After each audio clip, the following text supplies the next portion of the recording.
भगवान विष्णु की जय। कार्तिक मास कथा अध्याय 28। पढ़े सुने जो प्रेम से, वह हो जाए शुद्ध स्वरूप। यह 28वां अध्याय कार्तिक कथा अनु। धर्मदत्त ने पूछा, मैंने सुना है कि जय और विजय भी भगवान विष्णु के द्वारपाल हैं। उन्होंने पूर्व जन्म में ऐसा कौन सा पुण्य किया था जिससे वे भगवान के समान रूप धारण करके वैकुंठ धाम के द्वारपाल हुए? दोनों पार्षदों ने कहा, ब्राह्मण। पूर्व काल में तृणविंदु की कन्या देवहूति के गर्भ से महर्षि कर्दम की दृष्टिमात्र से 2 पुत्र उत्पन्न हुए। उनमें से बड़े का नाम जय और छोटे का नाम विजय हुआ। पीछे उसी देवहूति के गर्भ से योग धर्म के जानने वाले भगवान कपिल उत्पन्न हुए। जय और विजय सदा भगवान की भक्ति में तत्पर रहते थे। वे नित्य अष्टाक्षर मंत्र का जप और वैष्णव व्रतों का पालन करते थे। एक समय राजा मरुत ने उन दोनों को अपने यज्ञ में बुलाया। वहां जय ब्रह्मा बनाए गए और विजय आचार्य। उन्होंने यज्ञ की संपूर्ण विधि पूर्ण की। यज्ञ के अंत में अवभृत स्थान के पश्चात राजा मरुत ने उन दोनों को बहुत धन दिया। धन लेकर दोनों भाई अपने आश्रम पर गए। वहां उस धन का विभाग करते समय दोनों में परस्पर लागडांट पैदा हो गई। जय ने कहा, इस धन को बराबर बराबर बांट लिया जाए।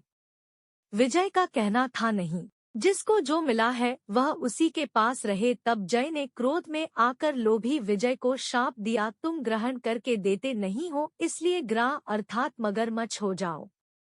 जय के शाप को सुनकर विजय ने भी शाप दिया, तुमने मद से भ्रांत होकर शापो दिया है, इसलिए तुम मातंग अर्थात हाथी की योनि में जाओ। तत्पश्चात उन्होंने भगवान से शाप निवृत्ति के लिए प्रार्थना की। श्री भगवान ने कहा, तुम मेरे भक्त हो, तुम्हारा वचन कभी असत्य नहीं होगा। तुम दोनों अपने ही दिए हुए इन शापों को भोगकर फिर से मेरे धाम को प्राप्त होगे। ऐसा कहकर भगवान विष्णु अंतर्धान हो गए। तदंतर वे दोनों गंड नदी के तट पर ग्राह और गज हो गए। उस योनि में भी उन्हें पूर्वजन्म का स्मरण बना रहा और वे भगवान विष्णु के व्रत में तत्पर रहे। किसी समय वह गजराज कार्तिक मास में स्नान के लिए गंड नदी गया तो उस समय ग्राह ने शाप के हेतु को स्मरण करते हुए उस गज को पकड़ लिया।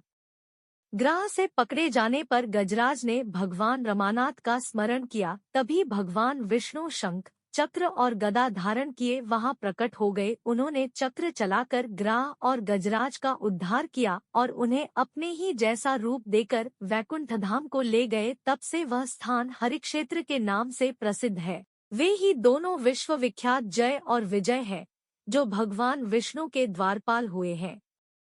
धर्मदत्त, तुम भी ईर्ष्या और द्वेष का त्याग करके सदैव भगवान विष्णु के व्रत में स्थिर रहो। समदर्शी बनो। कार्तिक, माघ और वैशाख के महीनों में सदैव प्रातः काल स्नान करो। एकादशी व्रत के पालन में स्थिर रहो। तुलसी के बगीचे की रक्षा करते रहो। ऐसा करने से तुम भी शरीर का अंत होने पर भगवान विष्णु के परम पद को प्राप्त होवोगे। भगवान विष्णु को संतुष्ट करने वाले तुम्हारे इस व्रत से बढ़कर न यज्ञ है, न दान है और न तीर्थ ही है। विप्रवर, तुम धन्य हो, जिसके व्रत के आधे भाग का फल पाकर यह स्त्री हमारे द्वारा वैकुंठ धाम में ले जाई जा रही है। नारद जी बोले, हे राजन। धर्मदत्त को इस प्रकार उपदेश देकर वे दोनों विमानचारी पार्षद उस कलहा के साथ वैकुंठ धाम को चले गए। धर्मदत्त जीवन भर भगवान के व्रत में स्थिर रहे और देहावसान के बाद उन्होंने अपनी दोनों स्त्रियों के साथ वैकुंठ धाम प्राप्त कर लिया। इस प्राचीन इतिहास को जो सुनता है और सुनाता है, वह जगतगुरु भगवान की कृपा से उनका सान्निध्य प्राप्त कराने वाली उत्तम गति को प्राप्त करता है। यहाँ कार्तिक मास कथा का अध्याय 28 समाप्त हुआ। भगवान विष्णु की जय।